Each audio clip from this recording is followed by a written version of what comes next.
কেন ভিজলাম এই বৃষ্টিতে আজকে সকাল সকাল ঘুম থেকে উঠে একটু হাঁটার পর আর এই ওয়েদারটাকে একটু ফিল করার পর আমি চলে গেলাম বাজারে একটু বাজার করতে। বাজার করে বাড়িতে এসে দাদা ফোন করেছে, আজকে একটি ফুলের ডেকোরেশন আছে, সেটাকে খুলতে হবে। তো ঝটপট করে চলে গেলাম আমি আর আমার বন্ধু মিলে এই ডেকোরেশনটাকে খুলতে।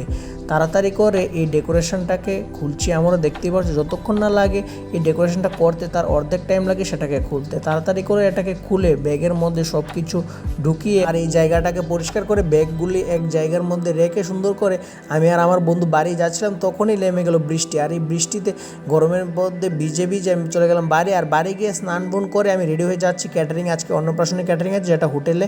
গিয়ে দেখলাম মানুষজন চলে এসেছে, বসেও গেছে খাওয়ার জন্য। এটা হলো আজকের মেনু কার্ড। তারপরে এখানে বসে আমি একটু ভাবছিলাম যে কখন আমার খাওয়ার সময় আসবে। তারপর আমার খাওয়ার সময় চলে এসেছে, এখানে খাওয়া দাওয়া কমপ্লিট করে যখন রাত হয়ে গেল বাড়ি চলে যাচ্ছে। আজকের ভিডিওটা এটুকু, বাই।